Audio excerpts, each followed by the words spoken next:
Hello, fictional. Welcome to the What If Issei. Today we are gonna see, what if Issei was the dragon god got harem with Katerea Leviathan? Part 2. If you end up liking this video, please consider subscribe, so without further ado, let's get into the video. Geez, these girls are loud, thought IsseixKaterea as her eyebrow twitched in annoyance. She could not drink her coffee in peace due to the arguments her brother's servants were having. I do not understand why you two are so comfortable with this. This man just straight up beat our master and took us for himself for who knows what perverted reasons he has. Complained Isabella, irritated that not all of her comrades were uncomfortable with the recent events. Calm down, Isabella. His sister is right there. Tried to calm Hyoudou. Hyoudou, don't tell me that you adapted to this change already. Surely all that time we spent with Riser-sama was not just moot? Asked Isabella, worried. Of course not, but Lucifer-sama permitted the exchange of evil pieces. Therefore we are in no place to complain, so calm yourself. Replied Hyoudou calmly, surprising Isabella. Isabella looked down as she could not find any words to utter. Marion and Cirrus looked at their comrade sadly. They did not mind the change too much, but seeing their comrade so lost was not a good sight for them. Before any further argument could be made, the girls heard footsteps from the staircase. The former servants of Riser Phoenix stiffened as they feared that their new master might have heard their argument, but to their relief, it was someone else. Naya, good morning, greeted Kuroka tiredly as she walked towards the table and sat down on the opposite side of IsseixKaterea. Ah, good morning to you as well, Kuroka. Greeted IsseixKaterea as she continued browsing her phone. The former Phoenix servants were surprised that there were other girls in the house that they did not know about, but then again they were new. Deciding to just go with the flow, they sat down on the couches as they had nothing else to do. So, is Issei awake yet? Asked IsseixKaterea curiously. Naya, no, he isn't. He wants to sleep for as long as he can since it is a Saturday. Replied Kuroka as she stood up and got herself some water. Oh, you should probably teach the Dragon King some manners, she just barged into Issei's room last night, Naya. Suggested Kuroka, drinking her water, getting the Phoenix servants to listen due to interest after hearing about a Dragon King. Would she barge in? Asked IsseixKaterea as she tilted her head.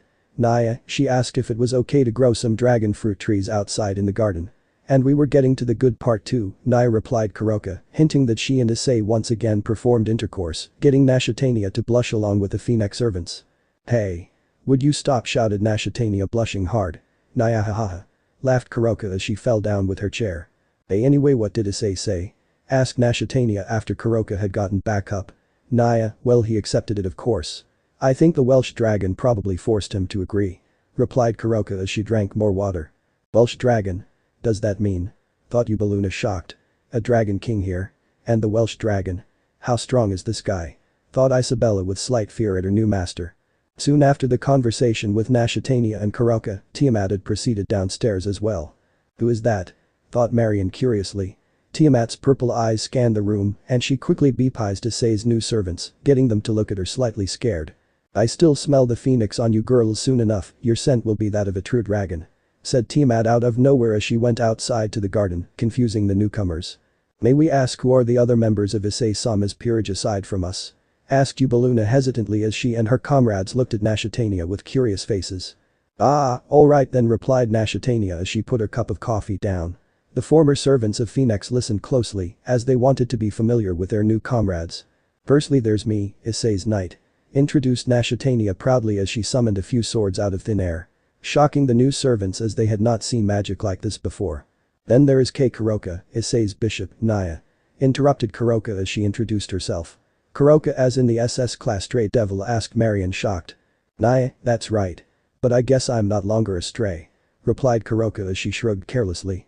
Anyway, then there's the other rook, Tiamat. The girl who you just saw.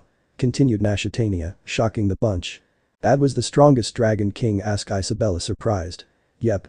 She is by far the strongest in this peerage, just below me and Issei. Replied IsseixKaterea with a smile. Does that mean that you and Issei-sama are stronger than her? Asked Cirrus curiously. She was incredibly calm. Well, I'd say that me and Tiamat are about at the same level. But Issei can beat her within seconds. Replied IsseixKaterea honestly, shocking the bunch. I had not realized that we had been put under someone that strong, muttered Isabella, conflict present within her mind. Well, we're on the topic of strength. How does a spar sound? Suggested IsseixKaterea as she stood up with a smirk. A spar? Repeated Cirrus, slightly interested. MMHM.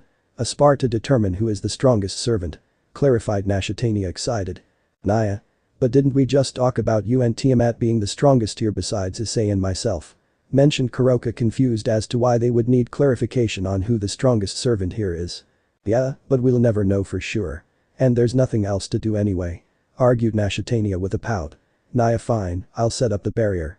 Said Kuroka with a sigh as she headed to the backyard where Tiamat was planting seeds for her dragon fruit. Alright. Cheered IsseixKaterea as she and the rest of Issei's servants proceeded outside to prepare for their spar.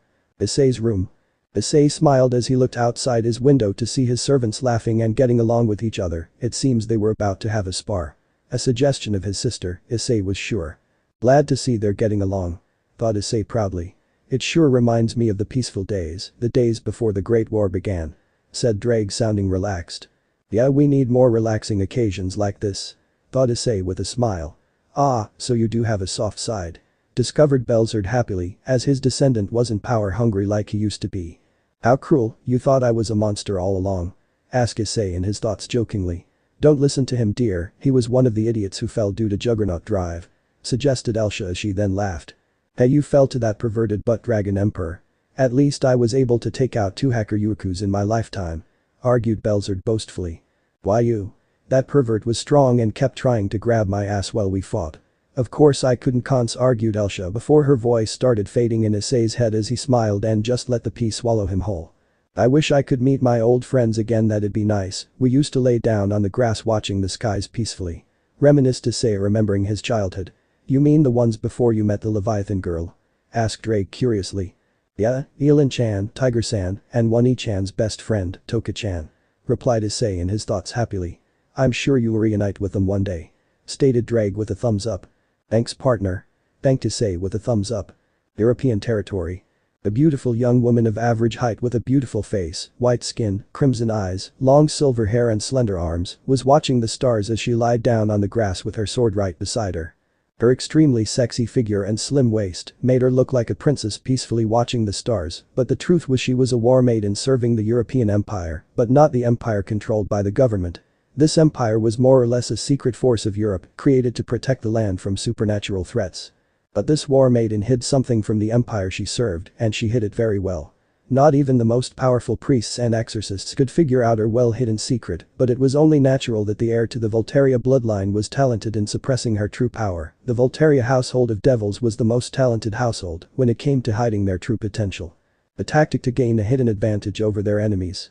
However, the Volteria household fell alongside the Hyoudou household. The battle between Helena Hyoudou and Jesus Christ lasted a while and caused havoc to spread throughout their surroundings, including the kingdom of the Volteria household. Flashback, 20 years ago. Leonora, do not fret. Your father and brother will surely come back from this battle. Reassured a silver-haired woman with an impressive bust. But, what if they do, full mother? Should we not be up there with them? Asked Leonora, confused. We, the ladies of the Volteria household, must stay here to preserve the kingdom. The people of our kingdom would be lost if all of our royal bloodline were to fall in heaven. Replied Lady Volteria. Leonora was about to argue until she heard the sounds of waves of water. Soon, screams of terror spread throughout the kingdom. A tsunami was approaching. Tsunami? Run! Shouted the people, panicking. The kingdom of Volteria was about to be victim to a massive tsunami that surpassed the height of any normal skyscraper. What was all Leonora could utter, she was too shocked at the disaster that was about to befall their kingdom. Leonora. Take shelter. Ordered Lady Volteria as she unleashed her aura and headed towards the tsunami. Mother? What are you planning to do? Asked Leonora, surprised that her mother was going to try and stop the tsunami. Our armies will stop this at once, take shelter until we are done. Replied Lady Volteria as she looked down to see the only battalion of the Volteria household that did not follow Lord Volteria and his son in the battle taking place on heaven. Lady Volteria. What course of action will we take? Asked the general of the army as he flew up and confronted Lady Volteria. We will contain this tsunami and find the source of it immediately. Replied Lady Volteria as she then looked over to her daughter. What are you still doing here, Leonora? Asked Lady Volteria, confused. Mother, I will help. Replied Leonora as she released her 10 devil wings and tried to fly to her mother before she felt some unknown force pull her back. What is this? Uttered Leonora, confused. Leonora Volteria, on this day and forth, you will live. Stated Lady Volteria as she used gravity magic to pull her daughter into the shelters. Mother. No. Shouted Leonora before getting pulled through the door, shutting her in the palace. Now I can fight without holding back. Muttered Lady Volteria with relief as she unleashed her powerful aura, shocking her troops. She then approached the incoming tsunami and calmed her body, everything slowed down as she breathed slowly. "Silence. Graviton forfeit," shouted Lady Volteria as the entire tsunami broke into little bits of water and fell onto the ground, completely dissipating. Seeing the tsunami disappear, the army cheered and celebrated, but Lady Volteria was surprised to see two figures were within the massive tsunami. She narrowed her eyes to see clearly who the two figures were, but was shocked to see who they were. "Helena, Hyoudou and Jesus Christ," muttered Lady Volteria, surprised. But it all made sense once she connected the dots. The tsunami queen was fighting the son of God, perhaps Helena created the tsunami. What is Jesus Christ doing here though? Did the angels plan an ambush, starting with the Hyoudou household? Theorized Lady Volteria in her thoughts. "General. Assist Helena, Hyoudou and take out the son of God," ordered Lady Volteria, to which the general nodded and charged at the high-class angel with his army. The army roared as Jesus Christ was shocked to see that an army of devils was approaching him. "Dear God, this situation is quite a bad one for me," muttered Jesus before laughing. "You're a good man, but do not think that I will let the death of my husband go unpunished," said Helena as she unleashed whips of lethal water and continued attacking the famed son of God. Jesus was hit and started to lose his balance, but he then emitted a bright aura which blinded the army and caught Helena off guard. "You're open," stated Jesus as he threw a massive light spear towards Helena. "As I said, I am fully prepared to die fighting you," shouted Helena as she took the light spear head on and created a magic circle which unleashed multiple spears of water. As the two collided, a massive explosion was created. The explosion was so massive that the entire army of Lady Volteria was engulfed by it, much to her dismay. As the smoke caused by the explosion dissipated, the army of devils was falling down from the sky, while Helena, Hyoudou and Jesus Christ were simply levitating in the air. Lady Volteria looked closer to see that Helena's kidney area had been completely torn off by the light spear, while Jesus Christ had multiple holes in his body. The battle had ended up with a draw. And so, the two powerful beings fell on that day. Both angels and devils had suffered massive losses, and both sides would come to regret ever having this war at all. Flashback end. Leonora Volteria began forming tears in her eyes as she remembered her best friend, Issei Hyoudou. When her mother had informed her that the Hyoudou household had fallen, Leonora was depressed for weeks. She could not handle the loss of her friend at the time. But time passes by quickly, and her wounds had been healed both physically and mentally. Soon after the death of Helena, Hyoudou and Jesus Christ, Lady Volteria was met by a battalion of angels, which had arrived to assist Jesus Christ, but they were terrified to find out that the Son of God had perished. The angels attacked the kingdom of Volteria, resulting in the fall of the household of Volteria. But both Lady Volteria and Leonora had managed to escape to the human realm, and they had been able to fit in perfectly for the next 20 years. "Issei, I wonder if you're still out there," thought Leonora as a single tear fell down from her face. She proceeded to watch the skies for the next few minutes, and she soon fell asleep peacefully. Hyoudou residence. IsseixKaterea couldn't help but grin at the battle that was about to commence. The barrier was just about done. "Is it done, Karoka?" asked IsseixKaterea impatiently. "Almost, you knows a barrier of this level takes time, Naya," replied Karoka as she placed the final seals on the barrier. "Ho. I can't wait.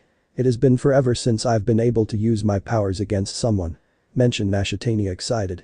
"Doka-chan, I'll borrow some of your power for this fight," thought IsseixKaterea as she summoned her best friend's sword. "Naya, the barrier is done," stated Karoka as she went beside the Saint of Blades.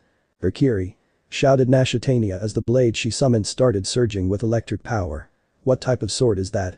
asked Cirrus, shocked at the massive power and aura emitting from the sword. "The legendary sword wielded by my old friend. I decided I would borrow her power for this spar," replied IsseixKaterea with a smirk as she signaled for the others to prepare themselves. Karoka smirked as she had already prepared her mix of sage arts. Cirrus simply transferred some power into her Zweihander. Isabella tightened her fists. Eubeluna prepared her explosive magic. Marion started emitting fire from her hands, while Tiamat simply crossed her arms. "Let's go," shouted all of Issei Hyoudou's servants simultaneously as they started their spar. Cirrus and IsseixKaterea immediately clashed. A loud sound of metal colliding made itself present, causing a shockwave around the two knights. IsseixKaterea smirked as she and Cirrus quickly jumped backwards and kept clashing blades around the barrier. Eubeluna was quick to ascend into the sky and created multiple magic circles which unleashed a barrage of explosive fireballs. Tiamat laughed as she simply devoured the fireballs that were about to hit her, while Isabella struggled to dodge the multiple fireballs. Marion responded by sending a wave of fire towards Eubeluna, but she easily blocked it and focused a barrage of fireballs on her. Karoka purred as she sent 3 orbs of mixed sage arts towards Isabella, who was caught by surprise and hit by all 3 orbs, effectively knocking her out. Marion herself could no longer continue dodging and was soon overpowered by Hyoudou, resulting in her loss as well. Once a servant could no longer fight, they were teleported outside the barrier to heal. Inside the barrier, Tiamat ascended to the sky and charged her fist with chaotic power, quickly sending a powerful punch towards Hyoudou's gut, causing her to cough out blood. Still in shock, Hyoudou was sent crashing to the ground when Tiamat kicked her in the back soon after landing a massive blow on her gut. Hyoudou tried to get out of the crater that was created when she crashed on the ground, but as she got up, she was hit by Kuroka's mix of sage arts, eliminating her from the battle. Kuroka suddenly sensed danger from behind her and quickly spun around to defend herself, but she was too late as all she saw was Cirrus in a defensive stance, her back turned around on Kuroka and IsseixKaterea in front of Cirrus with a smile. Valkyrie was all Cirrus and Kuroka heard before getting slashed by a powerful lightning-surrounded sword. Both Kuroka and Cirrus fell on the ground unconscious after getting struck by the powerful sword. IsseixKaterea sheathed her sword after defeating two of her opponents, but her eyes widened with shock as she realized that there was still one more opponent. She quickly tried to unsheath her sword, but not before getting hit by a blast of Tiamat's chaos flames. "Erg," coughed out IsseixKaterea as blood came out of her mouth. IsseixKaterea quickly created a wall of swords, blocking the next set of flames sent by Tiamat. "Hahaha. You're good. But I doubt you're any stronger than your brother," complimented Tiamat as she transformed into her dragon form. "Hey. I thought this was only meant to be a spar," complained IsseixKaterea as she quickly leaped around the barrier, dodging the lethal flames of the Chaos Karma Dragon. "For dragons, this is a spar," informed Tiamat as she began attacking the knight with her deadly claws. "Valkyrie," shouted IsseixKaterea as she dashed towards Tiamat with the electrifying blade. Tiamat roared as she fired a blue fireball towards the approaching knight. Boom. Massive amounts of smoke came from the impact of both attacks, but the attacks did not collide with each other, shocking the two remaining servants still sparring. "I think that's enough," said Issei surrounded by a field of water. Tiamat and IsseixKaterea's eyes widened with shock to see that Issei had blocked both of their attacks, causing the two to descend to the ground and power down. "Were you awake this whole time?" asked IsseixKaterea as she sheathed her sword. "Yeah, I was. But I am impressed by the show you all put on," replied Issei, complimenting their spar. "I would like to ask for your opinion on who you think would have won, since you did stop our battle," questioned Tiamat curiously, transformed back into her humanoid form. "Personally, I do believe that my sister would have lost. But it would have been close," answered Issei honestly, earning a pout from his sister. "He blocked both of their attacks so easily. Is he on par with Amayu?" thought Isabella in awe. "One-chan, did you cook some tempura yet?" asked Issei with a hungry look. "No, I'll get to it," answered IsseixKaterea as she headed to the kitchen. Issei and Kuroka followed her, while Tiamat stayed outside to continue planting her seeds. European territory. A man wearing a pilot uniform was sitting inside a bar, drinking some beer. Unbeknownst to the others in the bar, however, this man was only half of what he said he was. Any supernatural being experienced with Senjutsu could immediately sense the vampire within this man. "Hey, you're that pilot from America that migrated to our military, aren't you?" asked another man wearing the pilot uniform of the country's military. "That's right," replied the human-vampire hybrid. "Name's Noah Wagner, I'm a pilot of the European military. What's your name, mate?" greeted Noah, a pilot of the military. "Donnie Thompson, nice to meet you," greeted Donnie, the human-vampire hybrid. "Should be fun flying together, mate," said Noah as he laughed and drank from his bottle of beer. Donnie was about to reply until he sensed an unordinary aura enter the bar. He turned his eyes to the entrance and spotted a beautiful young woman of average height with a beautiful face, white skin, crimson eyes, long silver hair and slender arms. "This aura, it's definitely supernatural, but what is she?" thought Donnie cautiously watching the female. "Oh, now that's a hot one, isn't she?" whispered Noah with blush looking at the young woman. Donnie tried to ignore the woman, but could not due to the fact that she was watching him as well. "An assassin? Impossible, I have done an excellent job hiding my vampire side," thought Donnie confused. Wanting to test his theory, he excused himself and exited the bar and stepped into an empty alleyway. Much to his surprise, the woman followed him. He looked behind him to spot that the woman had a smirk of victory while she was staring at him. "So, you are part of the supernatural," stated Donnie as he slowly reached out for his pistol. "Indeed, but I am here on a mission to eliminate you, as you are a threat to the country," informed the young woman. "Who are you anyway, and who put you up to this?" asked Donnie Thompson curiously as his fangs began to show themselves. "Leonora Voltaria, but a vampire like you wouldn't need to know that," answered Leonora as she unsheathed her sword. "Do tell me, however, what did you plan on doing in the military? Kill all of the generals?" asked Leonora curiously. "I've served in war America has ever been in, I simply wanted to fight with Europe for a change," replied Donnie honestly. Leonora was surprised at the answer, but simply laughed. Hahaha. A hybrid wanting to fight wars with humans, why don't you join your own kind? Asked Leonora curiously. I'm not really that knowledgeable about the supernatural, and that includes my vampire side, since I don't need to drink blood to survive, I can live like a normal human. Answered Donnie. I see, then how about a truce? Offered Leonora with a smile. A truce? Repeated Donnie confused. Just between us, I won't complete my mission of ending your life. However, you mustn't harm any of the humans in the military. Explained Leonora as she sheathed her sword. I wasn't planning on doing that, but why the sudden kindness? Asked Donnie suspiciously. I can sense the genuine honesty in your words, and you have great potential. If you just embrace your vampire side more, you could become powerful. Answered Leonora, however she had other plans in place. What is this feeling? Why do I feel like this man will reunite me with someone from my past? Thought Leonora confused. Weird, but alright. I'll play your game. Accepted Donnie, still cautious. Excellent. I will be watching. Stated Leonora as she walked away. Donnie sighed as it was a rare occurrence for him to run into another supernatural being. A few days after his encounter with a young woman with a sword, Leonora Voltaria she called herself. Donnie had gotten acquainted with his fellow pilots and was about to go on a mission with them. Yo. You ready for our first mission? Asked Noah curiously as he prepared his gear. Yeah, although since most of you are beginners you'll have to stay behind my back. Replied Donnie boastfully before he laughed. Hahaha. We're not that bad. Reassured Noah as he laughed as well. Pilots Noah Wagner and Donnie Thompson. Report on deck. Ordered one of their superiors. Yes, sir. Saluted Donnie and Noah simultaneously. Hyoudou residence. Issei was currently on the phone with a fallen angel leader, one that he has known for some time. The two had been speaking for a few minutes, and Issei had decided to accept the invitation given to him. Alright, I'll head over there in a second. Agreed Issei as he sighed. Good, I'll be sure to prepare some tempura for you as well. Said the fallen angel with a smirk. Issei slightly drooled at the thought of tempura, but soon calmed himself. Issei hung up on the call and prepared a magic circle to teleport over to the Grigori headquarters. Issei-sama, may I ask where you are going? Asked Marion as she bowed her head down. I'm just visiting a friend, no need for worry, Marion. Answered Issei reassuringly. Marion nodded as she then watched Issei teleport away. Grigori headquarters.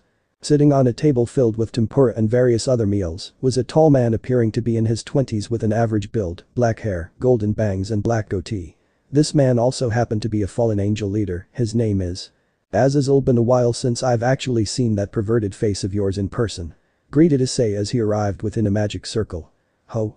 Is that how you greet the man who prepared dozens of ebi tempura for you? Said Azazel sarcastically as he pointed his finger towards the table right beside him. Issei's jaw dropped at the sight of this much tempura and he even began to drool. Azazel. You're the best fallen angel ever. Complimented Issei as he ran towards the table and wasted no time in filling his tempura-loving stomach with what it loved tempura. Hahaha. Of course I am. Agreed Azazel proudly as he too began eating the tempura and the various other meals that his greatest cooks prepared. Oh, and before I forget, Volley is itching for another fight. Are you up for it? Offered Azazel as he started eating his food. Issei held his chin for a moment, thinking thoroughly. Nah, I don't want to fight him until we make our grand appearances. Declined Issei as he continued eating his beloved fried shrimp. Haven't you already made your grand appearance though? Reminded Azazel with a raised eyebrow. What do you mean? Asked Issei confused. If I remember correctly, and don't quote me on this. The Red Dragon Emperor has awakened and stolen the Dragon Slayer Ascalon from heaven, is what I heard from a low-ranking angel. Clarified Azazel. Oh, you mean this little trinket? Blade. Shouted the boosted gear as a familiar holy sword ejected itself from the sacred gear's deeper structures. Hahaha. Michael must have pissed his pants when he fell under your massive aura. Laughed Azazel as he inspected the holy sword, but not without getting a close-up feel for Issei's aura, with the boosted gear equipped. I think he'd fall if he did something so inappropriate for an angel, mentioned Issei as he sweat dropped. True, but anyway, let's talk about other important matters, agreed Azazel as he suddenly got serious, causing Issei to narrow his eyes.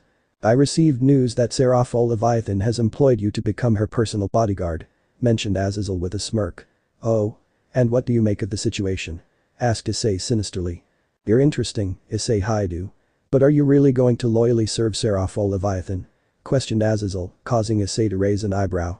I believe that you becoming the personal bodyguard of Scarlet Leviathan is just a facade. Continued Azazel accusingly. Oh? What exactly makes you say that, Governor of the Fallen Angels? Asked Issei curiously. I know the Hyoudou household pledged their allegiance to those who were born with the name of Leviathan and not those who claimed the title. Answered Azazel, surprising Issei. Meaning, you let Seraphol Leviathan take you in as her personal bodyguard. Continued Azazel, causing Issei's eyes to widen in shock. Considering that, there's only two things that would benefit you from serving the fake Leviathan. Added Azazel. Either you're just bored as hell or you're using Seraphol Leviathan to lure in Katerea Leviathan, the last true Leviathan. Stated Azazel with a smirk of victory. Have you perhaps shared this information with anyone else, Azazel? Asked Issei cautiously. Nope, and I don't plan to. Replied Azazel as he then shrugged. Heh. Was all Issei could utter. What do I care if you want to get back together with Katerea Leviathan and get your pants wet? Who am I to get in the way of your rising harem? Reassured Azazel, causing Issei to blush. What? I don't want to reunite with Katerea-chan just to have sex with her. Argued Issei. Keep telling yourself that. Said Drake out loud, gaining a nod of agreement from Azazel. You even called her Katerea-chan. Kinda sounds intimate, don't you think? Mentioned Azazel teasingly. Welsh dragon balance breaker. Hoi hoi hoi. It was just a joke. Unknown realm. Achoo. Sneezed a tall bespectacled woman with a voluptuous figure. Katerea, are you okay? Do you need medical attention? Asked a man with pointy ears and pale skin. I'm fine, it just feels like someone's talking about me, replied Katerea reassuringly. We can never be too sure. I shall personally take you to said the man with an appearance similar to an elf before getting cut off by Katerea Leviathan. If it is an attempt to make me fall for you, it isn't going to work, Crusory. Stated Katerea. Forgive me for my immature behavior. Apologized Crusory. It's fine. Although, has your scout reported back to you yet? Asked Katerea curiously. Indeed he has. Is there a problem with your scouts? Answered Crusory. The scout I have sent to monitor that wretch, Seraphol Citri, has not reported back yet, and I hear she has been famous in the underworld recently. Mentioned Katerea, clearly despising the current Leviathan of the underworld. Seraphol? I think I've heard about her recently as well. I believe it was about a member of a deceased household recently revealing himself. Maybe Seraphol is associated with him in some way, theorized Crusory as he held his chin. A deceased household, perhaps one of the 72 pillars? Asked Katerea curiously. Perhaps, but maybe your scout will have more info for us when he returns. Replied Crusory, gaining a nod from Katerea. Meanwhile in the underworld. The scout for the old Satan faction, sent by Katerea Leviathan, was just finishing up his report and was ready to return to base with urgent news. I'm so late. I shouldn't have gone to that bar. Katerea-sama probably already knows about this by now. Whined a scout as he was preparing a magic circle to return to his base. Monday, Kuo Academy. Sona Citri and her queen, Tsubaki Shinra, were currently headed towards the student council office to continue with their work, however there was an unwelcome presence nearby. Sona, look. Suggested Tsubaki cautiously. Sona closed her book and turned her attention towards the two individuals with white robes just ahead of them. A holy sword recognized Sona. Issei was simply sitting inside his classroom, staring outside the window. It's not like he had anything else to do. You know, I wish something exciting would happen, thought Issei bored. Well, you're not going to be encountering any adventures here at a human school, stated Drake. However, the other two supernatural individuals in the classroom were in a completely different situation. Issei Hyoudou, I had no idea he was so strong, thought Murayama in awe as she stared at Issei from across the classroom. She and Caddis had witnessed Issei utterly annihilating Riser Phoenix when Riaz and her entire peerage could not defeat him. Since we're devils now too, does that mean we actually have a chance with him? Thought Caddis as she blushed. Issei simply sighed as he could already tell he was the star of someone's imagination right now. I almost forgot those two were devils now. Thought Issei, not all too interested. You're not going to speak with them? Asked Drake. I'll visit the clubroom later, so no point in engaging in any conversations right now. Replied Issei. Alright, don't forget to do your homework. Class dismissed. Dismissed the teacher as he left the room along with the rest of the students. As Issei walked outside of his classroom, he was greeted by a familiar raven-haired girl with a distinguishing ponytail. Yufufu, nice to see you again, Issei-kun. Greeted Akeno, getting a few stares from the other students around. Akeno, does Riaz need something? Asked Issei as he crossed his arms. Ara, I only wanted to speak with you in private. Replied Akeno seductively as she licked her lips suggestively. Akeno-senpai and Issei-san, thought Caddis, blushing. Issei only smirked at the half-devil, half-fallen angel hybrid. Maybe some other time, I'll definitely show you what that can feel like, whispered Issei in Akeno's ear, causing her to blush hard. Anyway, I'll drop by the clubroom later. Would you be so kind to prepare some tempura for me? Asked Issei with a smile that could hypnotize any girl. Sure, I'll make sure to make you tons. Replied Akeno happily as she started walking towards the clubroom. The cult research clubroom. So you're making tempura for Issei-kun? Asked Riaz curiously as she observed her queen cook. Yufufufu, it's his favorite apparently. I could use it to my advantage. Replied Akeno happily. What exactly do you mean by that? Asked Riaz as she narrowed her eyes. I want to make him fall for me, he's quite the challenge though, answered Akeno as she started having perverted thoughts about Issei. Riaz was about to say something until the doors opened, revealing her two pawns. Good morning Riaz-senpai. Greeted Murayama and Kata simultaneously. Ah, good morning to you as well. Greeted Riaz as she then sat down at her desk. Kiba-sama. How was your morning? Asked Murayama with a blush. Oh. Fine I guess, you? Replied Kiba like a gentleman. It was good. Thank you so much for asking. Answered Murayama. Kiba laughed as they were treating him with more than he deserved. So has there been any progress with your sacred gears? Asked Riaz anxiously. Hi. Our twin sacred gears, Kaminari Kasai, has made great progress with its fusion technique. Answered Kadis happily. I'm happy to hear that, but you're still a long way from the balance breaker, so keep training hard. Motivated Riaz with a smile. Knock knock. I'll get it. Volunteered Murayama as she jogged towards the door and opened it. But she soon blushed as Issei Hyoudou was behind the door with his devil attire, the attire given to him by Serafal. Oh, Issei. So nice of you to come here. Greeted Riaz with a smile. Nice to see you too, Riaz. Greeted Issei as he headed to the couch and sat down. So, when did you make those two your servants? Asked Issei curiously as he looked over to Kadis and Murayama. I gave them 4 pawn pieces each just before we started training for the raiding game. I was quite surprised to find out they had twin sacred gears. Answered Riaz. Oh? So what is the sacred gear called? Asked Issei. Kaminari Kasai, lightning flames. The two possess an incredible ability to fuse into one sacred gear for a limited amount of time.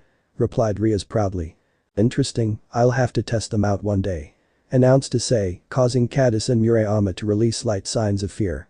I wonder if he has a sacred gear too. Thought Kadis slightly nervous. Before any other conversation could commence, the doors to the clubroom opened once again. Riaz, we have a problem. Stated Sona Citri, with her queen just beside her. Unknown realm. Katerea Leviathan was patiently waiting for her scout to report what has been going on with Serafal Citri to her. Hurry up, you're late enough as it is. Rushed Katerea impatiently. Oh, here it is. Said the scout relieved as he found his report on Serafal Leviathan from within his messy bag. The scout stood up straight and cleared his throat to speak.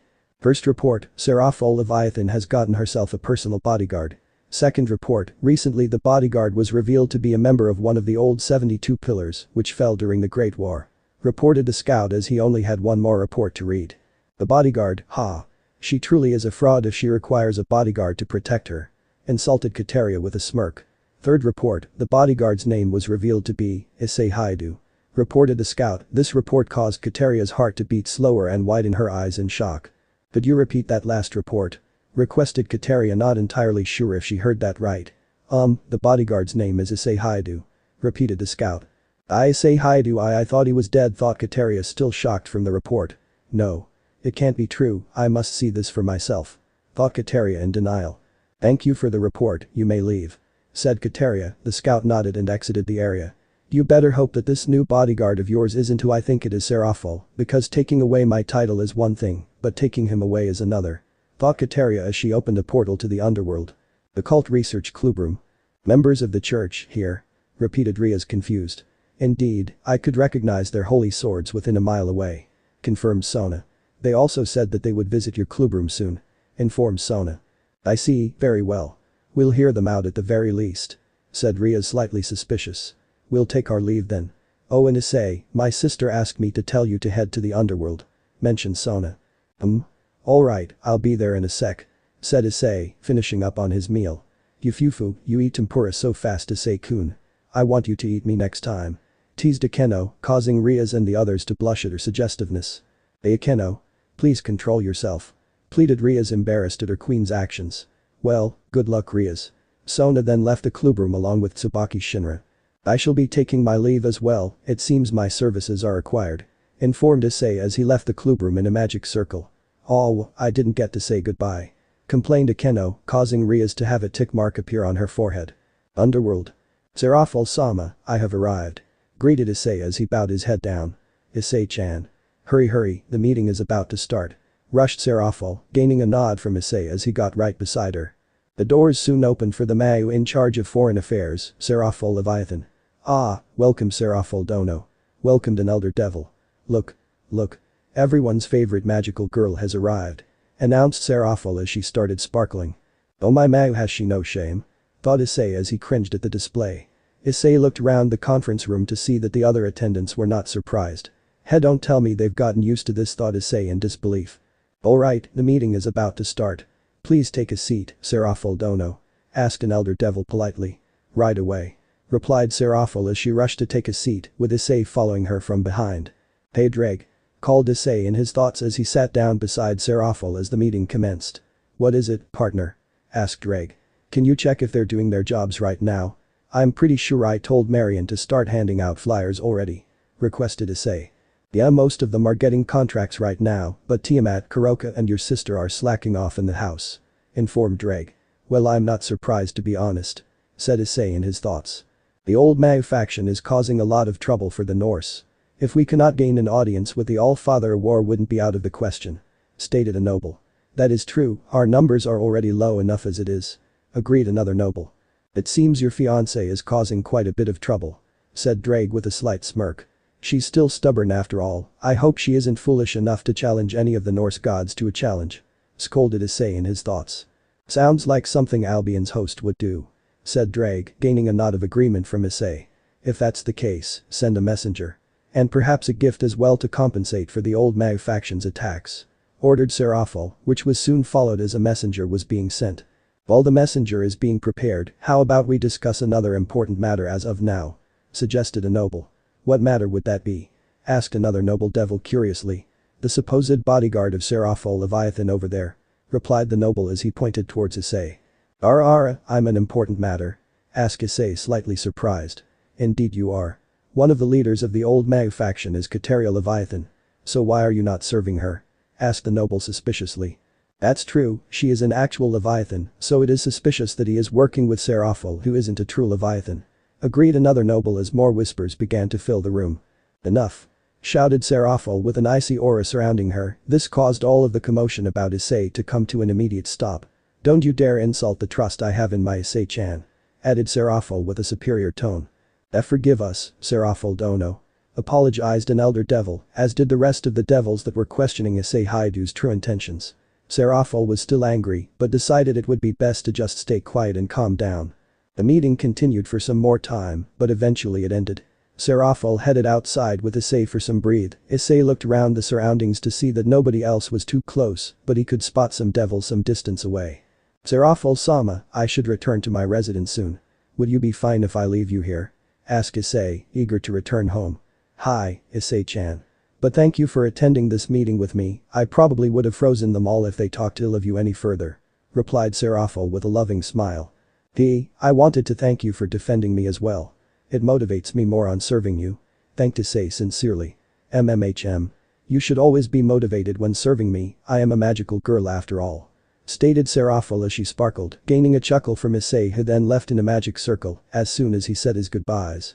Seraphol was also about to prepare a magic circle to leave the area until she found herself dodging a magical projectile. Who would dare to attack a magical girl? Demanded Seraphol as her staff began emitting an icy aura. Seraphol, I didn't believe it at first, but imagine my surprise when I found out that it was actually true. Said a rather feminine voice. Found out about what? And who are you? Demanded Seraphol but with a slightly higher tone. Katerea Leviathan stepped out of the shadows, much to the surprise of Seraphol. Katerea-chan, uttered Seraphol in shock. That's right, the woman you stole everything from. Reminded Katerea with an unpleased face. What are you doing here? Asked Seraphol suspiciously. I received a report that you had hired a bodyguard and that his name was Issei Hyoudou, the one who should be serving me. Replied Katerea angrily. Seraphol's shock soon disappeared as Katerea said this, instead a beepy grin began to form on her face which was incredibly rare. It's your fault that he's serving me and not you, Katerea-chan. Stated Seraphol with a beepy grin. What do you mean? Demanded Katerea slightly confused. Issei-chan told me that if a Leviathan wants the service of a Hyoudou, they must seek said Hyoudou out. Answered Seraphol, shocking Katerea. It's your fault for not seeking him out, Katerea-chan. Said Seraphol as she shrugged. Why you? I had no idea that Issei was still amongst the living until just recently. Argued Katerea as her aura began to leak out. Then I guess that just makes me the more suitable Leviathan for him. Said Seraphol, aggravating Katerea further. No. I have known him since we were mere children, and I am the true Leviathan. Stated Katerea as she fired magic attacks at Seraphol, who easily blocked by creating an ice wall. Katerea-chan, you can't fight properly if you're angry. Scolded Seraphol as she unleashed a wave of ice, targeting Katerea. Katerea dodged by flying upwards and countered by firing a ball of magic towards Seraphol, who couldn't dodge in time. Katerea was about to fire more until she spotted multiple devil guards quickly approaching them. Damn, I can't stay for much longer. I need to leave now. Thought Katerea as she prepared a magic circle to leave until she sensed multiple devils surround her. Quick. Thought Katerea, surprised at the speed of the devils. It seems you underestimated the security around here, Katerea-chan.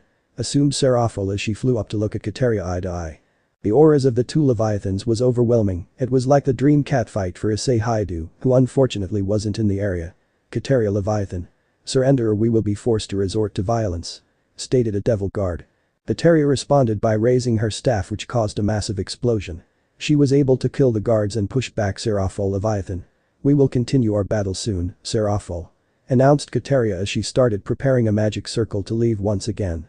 Oh no you don't, Katerea-chan. Seraphol fired a beam of ice at Katerea, while the other devil guards that had just arrived fired multiple magic attacks of different elements. The combination of attacks resulted in an explosion where Katerea was once hovering, however all of the other devils were shocked to see that she was perfectly fine. Who is that? Asked a devil guard shocked. Katerea Leviathan was protected by a man in some type of crimson scale mail. The Red Dragon Emperor, thought Seraphol as she stared at Katerea's savior. IsseixKaterea? Why did you help me? Asked Katerea confused. Consider it a favor, now leave. Replied the IsseixKaterea quietly, gaining a hesitant nod from Katerea Leviathan, who then left in a magic circle. IsseixKaterea? Are you siding with the old Mau faction? Asked Seraphol Leviathan suspiciously. Hahaha. Definitely not, I merely owed the Leviathan a favor. Don't expect me to side with them any further, I'm a one-man faction. Replied the IsseixKaterea as he chuckled and flew away in a flash. This is a rare occurrence, the IsseixKaterea of this generation has so far only had one appearance. That was when Michael lost Ascalon to him. Thought Seraphol. European territories. Donnie Thompson, the vampire-human hybrid, was currently on his first mission with his fellow pilots. Their mission was to successfully bomb a small settlement suspected to be keeping dangerous drugs. The military wanted this settlement terminated. Alright, we're closing in on the settlement. Informed Donnie as his military fighter jet descended slightly. Roger that. Said Noah as he descended as well, with the other two pilots doing the same. As the four fighter jets were closing in, their targeting systems locked on the small settlement which was now in sight. On my mark, 3, 2, 1, fire. Ordered Donnie as he shot 2 missiles at the settlement, as did the other 3 pilots under his command. Donnie watched as the settlement blew up and was engulfed in flames, their mission was complete. Alright. We got the wanker. Celebrated Noah as he watched the settlement blow up. Mission complete, good work boys. Complimented Donnie as he was about to head towards the base. Projectile incoming. Warned one of the other pilots. Donnie's eyes widened after hearing this and immediately looked at his radar, there was indeed a fast approaching projectile. Donnie then heard a loud explosion from behind his jet. I'm hit. Informed the other pilot as his jet was hit by the debris of the fighter jet of his fellow pilot, who was killed by the missile.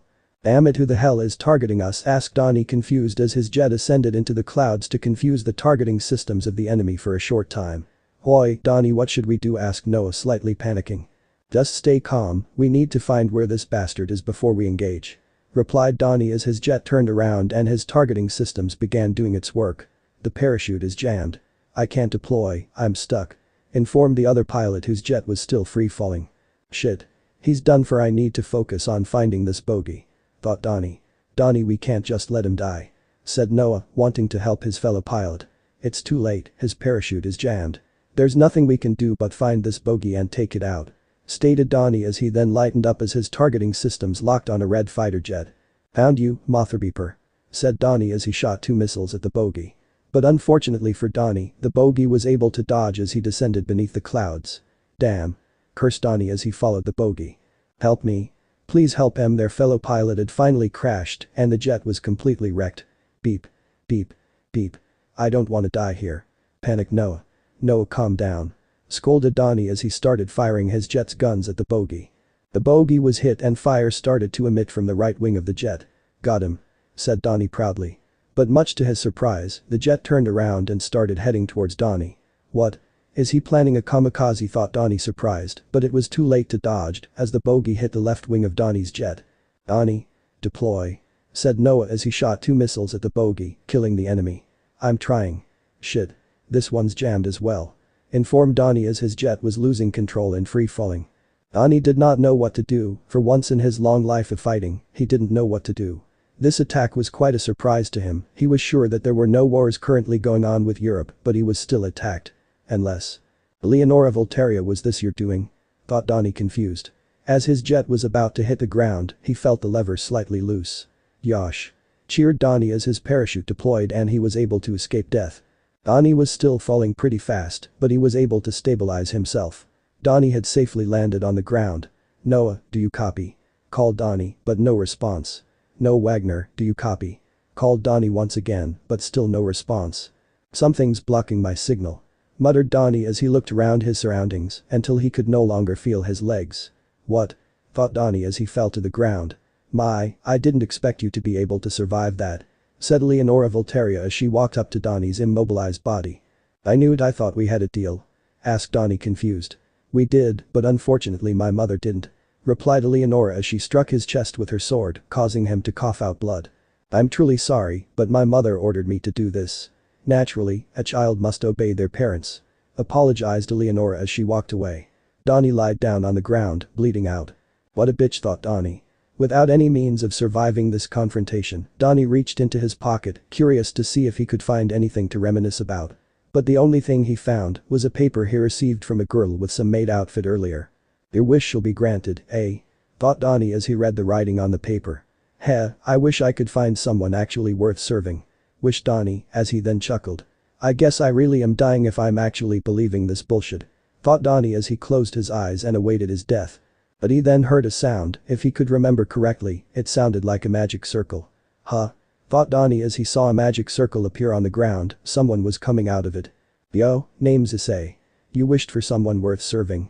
asked Issei as he approached Donnie and crouched down beside him. "Holy shit, I didn't think this trinket would work," said Donnie, surprised. "Ahaha, well it did. So tell me, why do you want to find someone worth serving?" questioned Issei. "Well, most of the guys I've served in the military have been assholes." "Hahaha," answered Donnie weakly, gaining a smile from Issei. "I see, very well. Then I shall make you my servant, Donnie Thompson," stated Issei as he proceeded to reincarnate Donnie as a devil, giving the vampire-human hybrid a pawn piece. Donnie soon passed out and was brought back to the Hyoudou residence. Hyoudou residence. Donnie had been passed out for a day and has been in the Hyoudou residence, resting. But it seems he would finally regain consciousness and find out what he has become. "Damn, my head hurts," complained Donnie as he held his head. "Where the hell am I?" thought Donnie, confused as he inspected the room. Much to his surprise, the doors to the room he was occupying opened. A woman with a maid outfit came in. "Ah, so it seems you've awakened," said the woman as she approached the pilot and handed him his clothes. "You're the girl who gave me that flyer," recognized Donnie, surprised. "Indeed, and lucky for you, because it ended up saving your life," said the woman as she crossed her arms. "Where the hell am I anyway?" asked Donnie, confused. "You're in the residence of Issei Hyoudou, the devil who reincarnated you," replied the woman honestly. "That brown-haired kid. So does that mean I'm a devil now?" asked Donnie as he remembered his encounter with Issei. "That's right, although he said you were half vampire as well." "Is that true?" questioned the woman. "Well, yeah it is." "So where is he now?" asked Donnie curiously. "He is currently at school, so you can speak with him once he returns," replied the woman. "Okay, then what's your name?" asked Donnie. "Marion, pawn of Issei Hyoudou," replied Marion with a smirk. "Ah, I almost forgot, you devils name your servants after chess pieces," mentioned Donnie. "Wait, what piece am I then?" asked Donnie curiously. "You're a pawn as well," answered Marion honestly. "Damn, couldn't have I been a rook? Being a pawn kinda hurts my pride a bit," complained Donnie as he stood up. "Issei's rook pieces have been taken by the Chaos Karma Dragon, Tiamat. And my friend, Isabella," informed Marion as she then headed outside the room, motioning for Donnie to follow her. "So is there anything important I have to know as his servant?" asked Donnie curiously.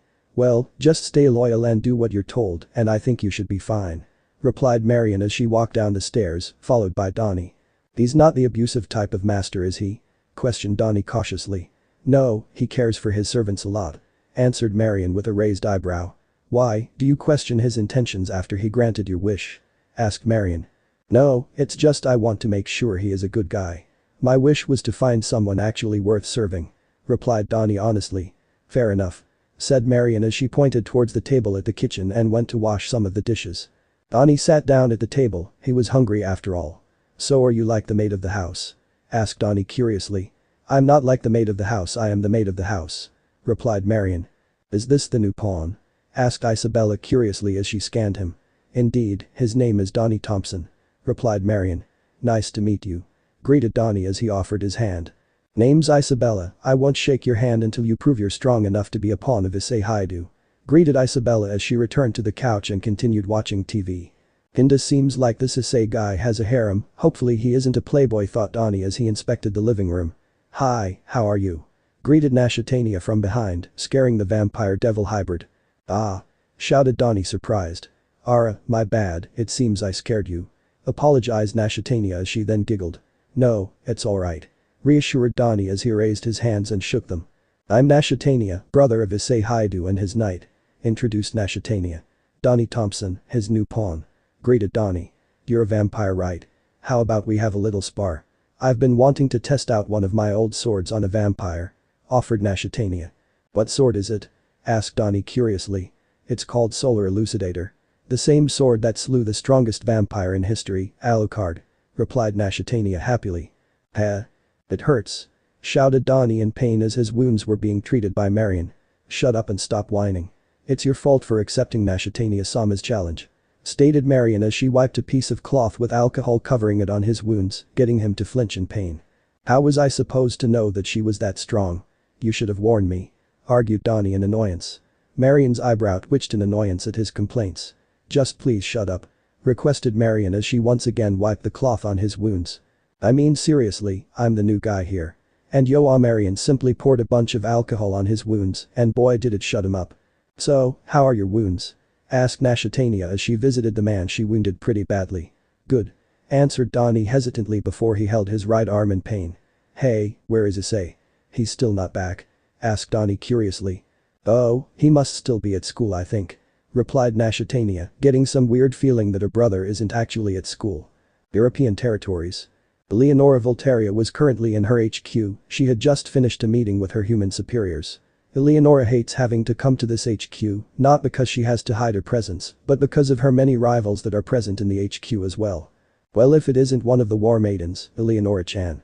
Greeted a very curvy female with matching dark reddish violet hair and crimson eyes. Scarlet Lancer, it's been a while. Greeted Leonora with a forced smile and an annoyed face. So how have you been doing? Find a suitor yet? Asked Scarlet with an all-knowing grin. It's none of your business, which? Snapped Leonora, amusing the other female with the crimson-red spear. Well, you're right about that. It is none of my business prying into your personal life, though I certainly have the authority to do so. Informed Scarlet as she headed towards the opposite direction of Leonora. What a troublesome woman. Thought Leonora with an annoyed face. I have absorbed enough spiritual mana from her. This should be a sufficient amount for finding out who you truly care for, Elin-chan. And when I find whoever this person may be I'll take them away, as you did my pupil. Thought Scarlet walking away from Leonora. The two women once had a good relationship, they would help each other out in missions. And they would hang out like friends, that was until there was an incident concerning Leonora and one of Scarlet's pupils. And yes, Scarlet is a teacher. A good one too, she was known as one of the best teachers in the supernatural world and also one of the strongest warriors within the organization that she and Leonora worked for. She cared for her pupils like a mother, taught her pupils like a mother. So it was only natural that Scarlet would begin to despise Leonora after she had accidentally ended the life of one of Scarlet's pupils during a raid. Scarlet was currently in her own chambers, seemingly meditating. But she was actually going through the long history and memories which belonged to the one and only Leonora Voltaria. While Scarlet certainly excelled far higher with her spear, she was no amateur when it came to cerebral magic. But she wasn't going through the memories of Leonora Voltaria for the giggles, she had a goal in mind. The goal to find out who she loved the most and take them away. Preferably by killing them. Judging from what I've found so far, her most loved one could be this boy named Tiger, but this love feels incomplete. Thought Scarlet as she continued searching Leonora's memories. While it was difficult, she was certainly noticing a pattern in Leonora's thoughts and memories. This brown-haired boy, he appears quite often, but her memories seem to deny any further relationship beyond friendship, judging from their interactions, thought Scarlet as she investigated the boy who appeared quite often in Leonora's memories of childhood. Until Scarlet found something which amused her and pretty much confirmed who Leonora loved the most. Is she? Ahahaha. What a sly girl, she's actually tossing one off for the boy. Thought Scarlet, laughing within her own mind as she found the key evidence for finding out who Leonora Volterra loved the most, and she could confirm it was a boy named Issei Hyoudou. A few moments later, Scarlet had stopped going through Leonora Volterra's memories and decided to go and look for the boy named Issei Hyoudou. Many would find it difficult to find a random devil in the massive world, but she would find him eventually. It also seemed that Leonora doesn't know that the boy is actually still alive. Scarlet knew that much for now. That was easier than expected, it simply shows how predictable you are, Elin-chan. Scarlet told to nobody in particular. Flashback. The massive fire spread throughout a local village in London. The War Maiden, Leonora Volterra and the true master of Gaybolg, Scarlet Lancer, were sent to intercept whatever caused the flames to spread. What they found, however, was a massive golem wreaking havoc among the villagers. Leonora. Distracted while I prepare to strike it down. Ordered Scarlet as she leaped down from the watchtower they were on. Leonora nodded and leaped towards the sky, unleashing a ball of wind towards the golem, effectively gaining its attention. The golem roared and began attacking Leonora with its massive arms. Leonora narrowly blocked a hit with her sword and shouted as she pushed the golem back. Leonora jumped on a small house in hopes of gaining new ground, but the golem quickly destroyed the house she was on with its hand. Leonora was currently in the air looking for a good spot to land on, but the golem had her on its sights and was about to strike. Until a crimson light could be seen rapidly approaching, the golem stared at it in awe as its hands began to open slightly, which would be a grave mistake for its part. The crimson light zoomed past Leonora and impaled the left arm of the golem. The crimson light died down and revealed Scarlet with two red spears in her hands, both impaling the golem. The golem tried to squash her with its right arm, but Scarlet jumped pretty high in the sky. She simply stared at the beast with cold crimson eyes and whispered. Bold, she threw the crimson spear at the golem as she said this, and it easily broke Mach speeds. The spear was like a meteor fast approaching the earth if seen from a further distance. With the meteor being Bold and the earth being the golem, which was currently in heaps of trouble. The spear penetrated through the arm that the golem tried to use to block it with and quickly caused a massive explosion within the golem. The massive beast had most of its body disintegrated, with nothing but half of its body and its right arm intact. Soon, the beast fell on the ground. Scarlet smirked at her victory and landed on the ground right behind Leonora, who enjoyed the show. "How'd you like it?" asked Scarlet curiously. "It was pretty good, although I could have done the same if I really wanted to," replied Leonora with a slightly doubtful look. Scarlet simply giggled at her friend's pride, but soon her eyes widened as the golem, which she presumed was dead, raised its arm in an attempt to squash Leonora. "Elin-chan. Watch out," warned Scarlet as she prepared her spear. Leonora narrowed her eyes as she charged at the arm with her sword, which was swirling with power. Scarlet contemplated assisting, but she thought that Leonora might have wanted to finish it off. Until she saw a figure leaping towards the golem from behind. "What? Who is that?" thought Scarlet, confused and worried. She narrowed her eyes to try and get a better look, only for them to widen in shock at the revelation. Kusan, thought Scarlet, shocked at seeing her pupil leaping towards danger. "Leonora. Stop," shouted Scarlet as she started heading towards the golem's direction. Leonora did not listen and used her sword to smash the golem's arm and disassemble the rest of its body. Due to the power she placed into her attack, she went past her intended target and was shocked to see that a man was about to become victim to her sword. Leonora tried to swing her sword away, but it was too late as the sword penetrated the man and cut his lower body off. A violent display, even for a devil such as Leonora. Scarlet looked at her pupil in horror as the look on his face broke her heart. Her pupil's name was Ku, a fine young man with blue hair. Scarlet and Ku had the best relationship out of all of Scarlet's pupils. Ku even introduced her to his parents. Seeing her favorite pupil and beloved fall to the hands of one of her own friends simply was too much for her to handle. "Ku-san," shouted Scarlet as she landed right beside her pupil. Sorry about that, sensei. I guess I really haven't learned anything at all," apologized Ku as he was still barely alive. "Ku, stay with me. We'll find a way to fix you," tried to reassure Scarlet, but Ku wasn't that dumb. "Ahahaha. I don't think there's a way to reattach an entire lower body," sensei laughed Ku, as his teacher's attempts at giving him hope were but humorous to him. Scarlet had tears streaming down her face, she could not find any words to say. But Ku was different, he had one more sentence to utter before death came to take him. Ku caressed his teacher's left cheek with his right hand, Scarlet's eyes widened, and she soon blushed. "I love you, Skathich," whispered Ku as he closed his eyes and passed away. Scarlet cried even more after this, and she rested her face on Ku's lifeless chest. She could no longer hear his heartbeat. "I love you too," Ku said Scarlet in her thoughts as she simply cried in her former lover's chest. "I am sorry," Scarlet apologized to Leonora, slightly guilty. But she couldn't really expect a man with blue hair suddenly flying towards her sword after she finished off the golem. "You shut your mouth," snapped Scarlet with eyes filled with anger. Leonora could only look at her friend with guilt in her eyes. This event marked the end of her friendship with Scarlet Lancer. Flashback end. The Cult Research Club. Issei was currently leaning on a wall, listening to the conversation between Ria's Gremory and two exorcists. Apparently there is a problem with the church concerning Excalibur, a legendary holy sword. "And so what exactly do you want from us?" asked Rias curiously. "Stay completely out of it, we don't need any interference from any devils," replied the blue-haired exorcist with a tint of green. "Are you afraid that we might side with the fallen angels?" suggested Rias. "The church doesn't believe it's impossible. For a devil, a holy sword is toxic, so wouldn't it be logical to assume that you would try and destroy the Excalibur?" stated the exorcist with a smirk. Ria's aura suddenly flared up, it was clear she was offended. "Listen clearly because I'm only saying it once. I will never side with the fallen angels and I will never disgrace my family's royal name," informed Rias with a smirk of pride. The exorcist smirked as well after hearing the sentence. "That's enough for me, I honestly didn't think the little sister of Lucifer would be so stupid," said the exorcist smirking. "Good to know," said Rias smirking as well. The two exorcists then stood up from their seats. "We shall be taking our leave then," said the exorcist as she and her companion headed for the door. "Would you like some tea before you go?" offered Rias. "No thanks, we didn't come here to make friends with devils," replied the exorcist. Issei looked at the two exorcists with disinterested eyes, he measured them up and he had to be honest, he was disappointed. Especially since one of them could wield such a powerful sword equaling even his Ascalon. "Aren't you Asia Argento?" asked the exorcist with disappointed eyes. Yes," replied Asia, surprised she was called. "I had thought that we would find you by visiting this town, it's only natural a witch would hoard up with devils," insulted the exorcist.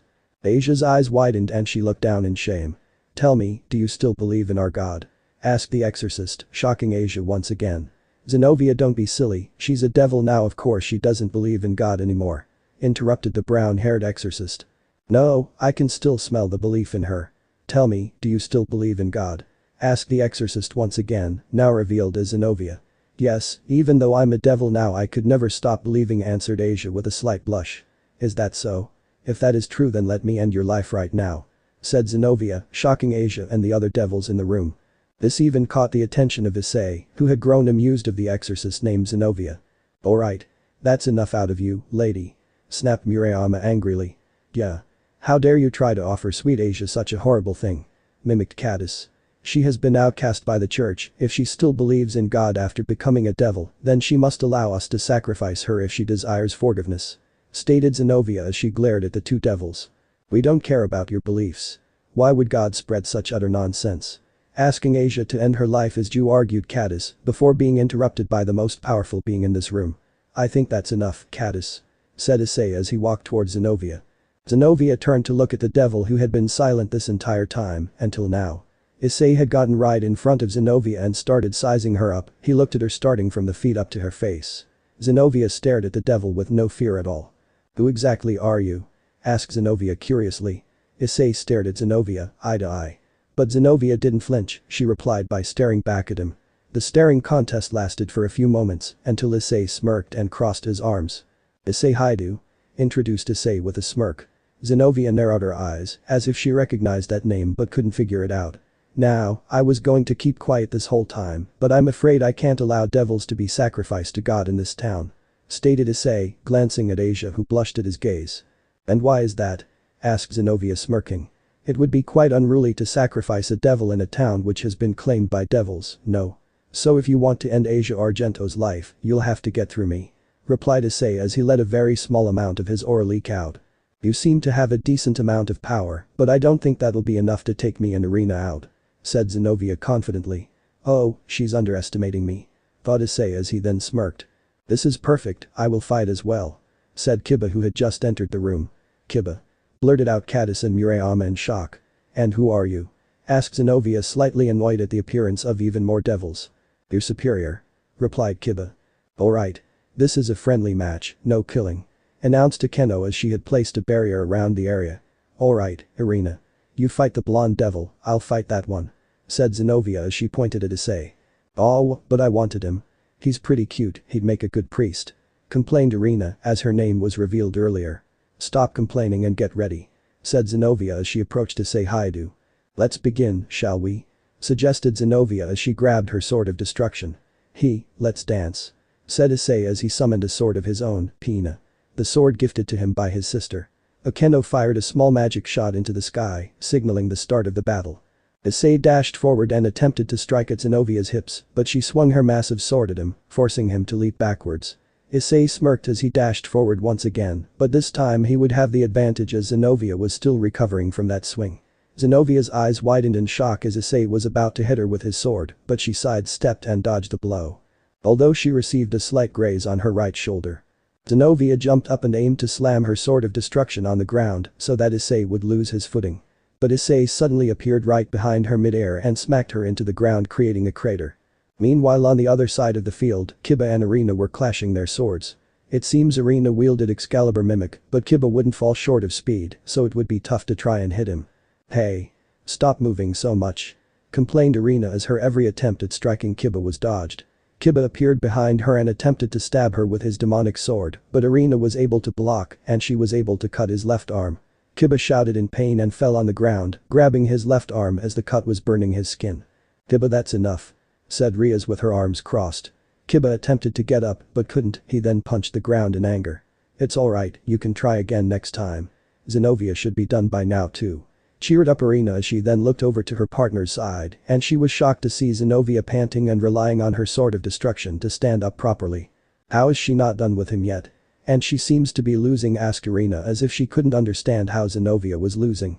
Well, you and your partner could definitely give us a challenge, there aren't a lot of people who can challenge Issei over there. Answered Akeno with a smile. Zenobia looked at Issei with hard eyes, she didn't expect him to be this strong. You're definitely stronger than I expected, Hyoudou-san complimented Zenobia, panting. Well, if you used Durandal you wouldn't be panting like this so quickly. Said Issei with a smirk, shocking Zenobia. You mean you knew? Asked Zenobia, surprised. Yep, I could sense the Durandal in you from a mile away. Replied Issei as he put his pen away. This battle's over. Stated Issei as he approached Zenobia and offered her a hand, which she hesitantly took. Wow. You're really strong. Complimented Irina from the other side. Thanks, but I'm not much. Said Issei modestly. No, she's right. You're incredibly powerful, almost makes me want to ask you for help. Agreed Zenobia with a smile. Who exactly are you up against anyway? Asked Riaz curiously as she approached Zenobia. A man named Valper Galilei. Replied Zenobia, hearing this caused Kiba to tighten his fists and walk away from the area. Kiba. Called Riaz but he was not listening. You're leaving one thing out, Zenobia. Said Irina with a pout. Zenobia sighed and brushed her off. What thing? Asked Akeno. The other person we're dealing with is one of the fallen angel leaders, Katerea. Answered Zenobia honestly, shocking all of the devils except Issei, who merely smirked. Katerea, are you planning to die? Asked Riaz in disbelief. We are fully prepared for that, we wouldn't be exorcists if we feared joining our Holy Father in paradise. Replied Irina confidently. However, I would like to stay alive, if possible. Added Zenobia. Issei approached Zenobia and gave her a piece of paper, confusing the exorcist. What is this? Asked Zenobia curiously. My address, if you ever need help with Katerea don't hesitate to ask. Answered Issei before leaving the area as well.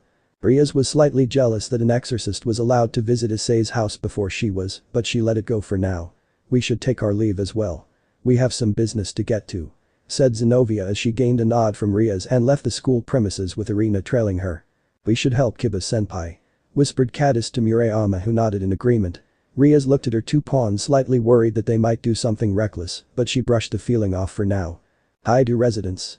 Currently Donnie was sitting down on the table, drinking with some stranger who entered the house and said he was Issei's friend. Donnie reluctantly agreed because the stranger did bring a lot of sake and damn was Donnie up for some of that shit as he stated it. So where's everyone else? Asked the man with golden bangs. Everyone's either shopping or in another dimension, both of which I don't care about. Replied Donnie as he gulped down another glass of sake. Ha ha ha. Laughed the stranger. You still haven't told me your name. Informed Donnie as he raised an eyebrow at the stranger. It's Azazel. Said Azazel as he revealed his name to the half-vampire. As in the fallen angel governor? Asked Donnie, somewhat recognizing that name. Azazel gave him a thumbs up, surprising the hybrid. Does a leader class just show up in this residence without notice frequently? Asked Donnie as he chuckled. Heh, you'd be surprised. Hell, it wouldn't be out of the question to find the infinite dragon god lurking around here every now and then. Replied Azazel as he too chuckled. Donnie gulped down another glass of sake, but this one tasted odd. This one tastes odd, muttered Donnie before falling unconscious. Azazel sighed soon before he smirked and put on his fallen angel attire. Finally, took way too damn long for that sleeping powder to take effect. Azazel said to himself as he approached Donnie's unconscious body and dragged him to his room. Azazel had put Donnie down on his bed and seemed to be looking for something in his pocket dimension. Aha! There it is. Cheered Azazel as he found the item he was looking for. As he closed his pocket dimension, he seemed to now be holding some kind of toy gun. Azazel examined the object and grinned evilly. The fallen angel governor aimed at Donnie and shot him with the toy gun. It didn't do anything to the hybrid, however it did radiate a purple aura for a few moments before dissipating. Azazel smirked and was about to return to the Grigori until he received a call from Issei Hyoudou. Azazel, I have some pretty interesting news for you. Said Issei sounding excited. What is it? Asked Azazel curiously. I just heard from some exorcists that a fallen angel leader is conspiring with a man named Valper Galilei to recreate Excalibur. Informed Issei, getting Azazel to raise an eyebrow in suspicion. Who? Asked Azazel as he sighed. Kakabeel.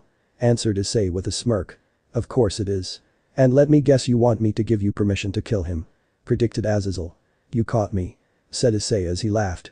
You can go ahead and kick his ass, but don't kill him. I'd like to ask him a few questions, so bring him to me once you're done. Said Azazel strictly. Fine, but make sure Volley doesn't show up. Agreed Issei as he hung up. Azazel prepared a magic circle to return to the Grigori, but not before looking back at Donnie Thompson and smirking. Kuo Academy. Outside Kuo Academy stood a woman by the name of Scarlet Lancer.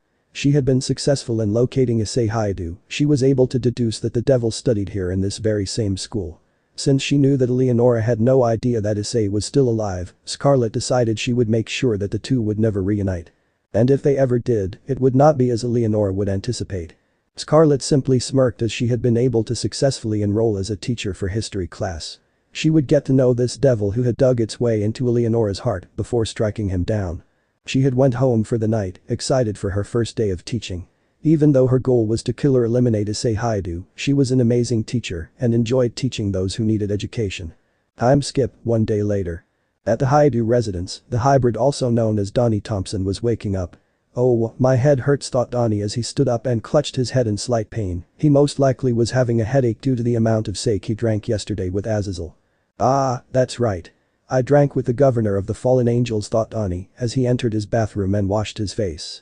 Donnie sighed as he wiped his wet face with a towel and looked at the mirror to try and fix his hair. But as he stared at the mirror, he could only utter a specific set of words. What the fuck?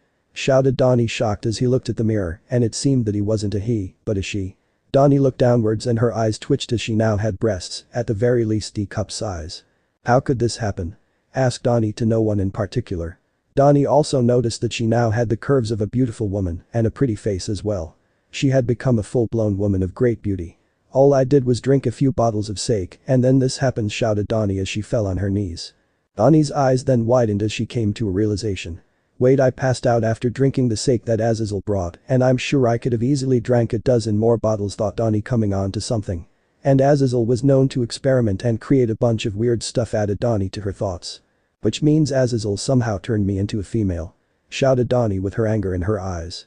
However, any further outbursts were interrupted as the sound of someone entering her room was heard. Donnie paled as she did not know how they would react to her becoming female. You said he was here, right? Asked Issei curiously. Yeah, I saw him resting here a few hours ago. Replied IsseixKaterea, scratching her head in confusion. Donnie gulped and decided to reveal herself. As she stepped out of the bathroom, she bowed her head down and faced Issei. Hi. It's a pleasure to finally meet you, Issei-sama. Greeted Donnie with a rather mature but cute feminine voice. Who the hell are you? Asked IsseixKaterea with a psychotic expression on her face. Issei could only look at Donnie in great confusion. Are you Donnie Thompson? Asked Issei as he crossed his arms. Yes, replied Donnie, blushing at the sound of Issei's manly voice. What the hell? I'm even developing a shy girl personality, thought Donnie, pissed off. Lies. Donnie Thompson is a male. Accused IsseixKaterea as she had multiple swords ready to fire at Donnie. Yes, if memory serves me right, I do remember Donnie being a male pilot. added Issei, causing IsseixKaterea to fire one sword at Donnie. Donnie's eyes widened in shock, but she was able to quickly dodge the sword. "Ni-chan, stop. I believe this is Donnie Thompson," announced Issei, surprising both Donnie and IsseixKaterea. "What?" uttered IsseixKaterea and Donnie simultaneously. "Tell me, what exactly happened?" asked Issei curiously, causing Donnie to stand up properly. I don't really know myself, I just woke up earlier and found out that I now had the body of a female," explained Donnie honestly. "How is that even possible?" asked IsseixKaterea confused. "I don't know myself," said Donnie as she shrugged. "I think I know how," said Issei, gaining the attention of IsseixKaterea and Donnie. "How?" asked Donnie curiously. "Do you know of a fallen angel named Azazel?" questioned Issei. "Yes. I drank sake with him yesterday, but I suddenly passed out soon after," answered Donnie. "Maybe my suspicions were correct," thought Donnie anxiously. "Hahaha. Must have been him then. Well, no matter. I don't mind another female in the peerage. However, are you fine with having a female body, because we might not be able to reverse this?" asked Issei curiously. Donnie thought about it for a few minutes, but ultimately came to a decision. "I'll stay in this body for a while, I kinda wanna try it out. If it doesn't work out, I'll ask Azazel to reverse this effect," decided Donnie, earning a smile from Issei which made her blush. "Damn it," thought Donnie as her cheeks betrayed her and reddened. "Alright then, now that that's done we can get back to our introduction," said Issei as he extended his hand. "I'm Hyoudou, the Red Dragon Emperor. Nice to meet you, Donnie Thompson," greeted Issei as the boosted gear formed on his left hand. "Boost." Donnie blushed at this but smiled happily, she gladly shook the hand of her master. "Oh, and we'll probably need to get you a new set of clothes," said Issei, confusing Donnie. But she soon noticed what he meant, as the shirt she was wearing gave a good view of her new breasts. Donnie blushed hard at this and ran to the bathroom flustered. Issei could only laugh. "Go Academy." Issei yawned as he waited in his classroom, the teacher had yet to arrive. Although, Issei was pretty early since he had to wake up early in the morning to greet his new pawn. The class was filled with chatter, that is until the door to the classroom was opened and everyone immediately shut up. However, the one who entered was not someone the class was familiar with. It was a beautiful woman with reddish-violet hair and crimson eyes, she was wearing the natural attire for the teachers in Kuo Academy. The girls in the class were in awe at her beauty, while the boys were practically drooling except Issei. "Is that gay Bolg?" thought Issei curiously as he sensed the powerful weapon within the new teacher. "Greetings, I am Scarlet Lancer. Your new history teacher," introduced Scarlet with a warm smile. "But you can call me Shishu," informed Scarlet. "Shishu? Are you single?" asked a boy in the class a bit too anxiously. The girls were about to end the boy's life until another boy knocked him out from behind. "My apologies, Shishu. Some of the boys here can't quite control their urges," apologized Hyoudou, the one who knocked the overly perverted boy out. Scarlet couldn't help but blush, but she immediately got rid of it. "He doesn't seem half bad," thought Scarlet before shaking her head to get rid of such thoughts. "Thank you, Hyoudou-san. You may take your seat," said Scarlet, gaining a nod from Issei who sat down. Soon after the awkward situation, Scarlet had begun teaching.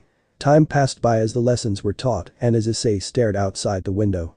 Scarlet was slightly annoyed that Issei wasn't giving her his attention, but she ignored it, considering he had helped her out with the perverted student.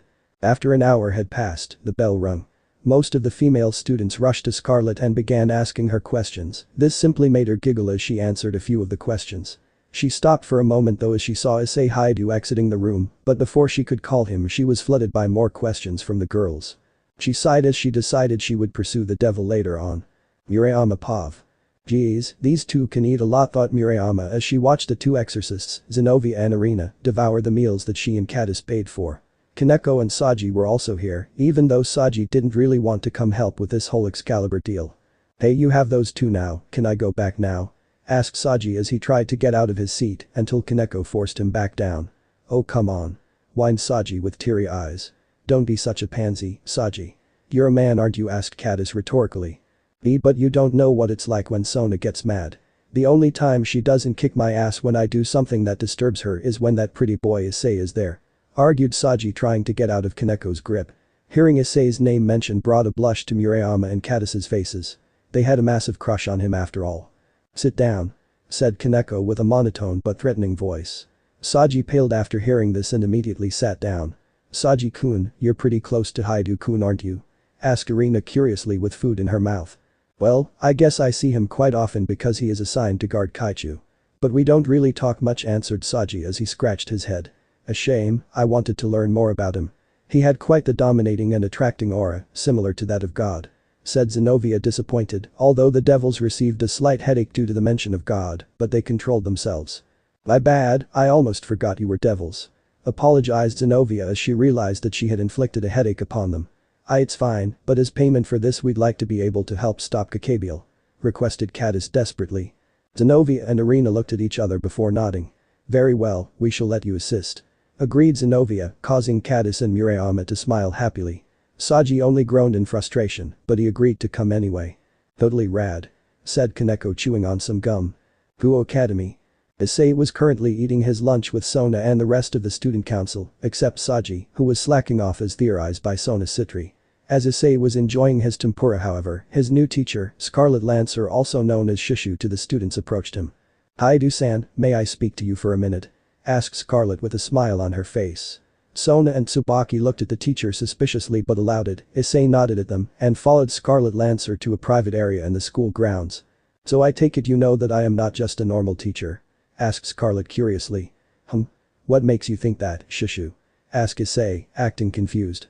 Scarlet giggled as she turned to look at Issei Hyoudou. Goodness, he truly looks far more handsome than he did in those memories of Leonora. And this aura, it reminds me of Kusan, thought Scarlet as she looked at Issei with contemplated eyes. Shishu. Called Issei as he tilted his head in confusion. Apologies, I was thinking about something. Apologized Scarlet as she focused on Issei now. I am aware of the fact that you are a devil, and I am also aware that at this point you have sensed my legendary weapon, correct? Said Scarlet, amusing Issei as he crossed his arms. Yes, you are indeed correct, but I didn't expect you to confront me about it personally. Said Issei with a smile. Well, I am known to be unpredictable. Said Scarlet with a proud smirk. So, what is the owner of Gay Bolt doing here? Asked Issei curiously. I am here to investigate a private matter. Specifically concerning you, Hyoudou-san. Answered Scarlet honestly. What is it about me that needs investigation, Shishu? Asked Issei as he raised an eyebrow. That is personal, and I hope you do not pry any further. Replied Scarlet, dodging the question. I see, muttered Issei as he held his chin. However, I can say I have already grown fond of you, Issei Hyoudou. You interest me very much so that I want to train you.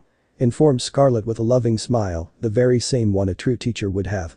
Issei blushed slightly at this and looked away for a moment. Even Drake was surprised as only the most alluring women could cause his host to blush. This woman, I like her. Her color scheme isn't bad either. Complimented Drake. Yeah, well, you have a bias considering you are the Red Dragon Emperor, said Issei in his thoughts.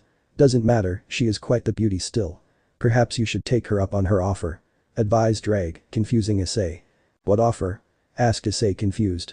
Are you seriously that dense?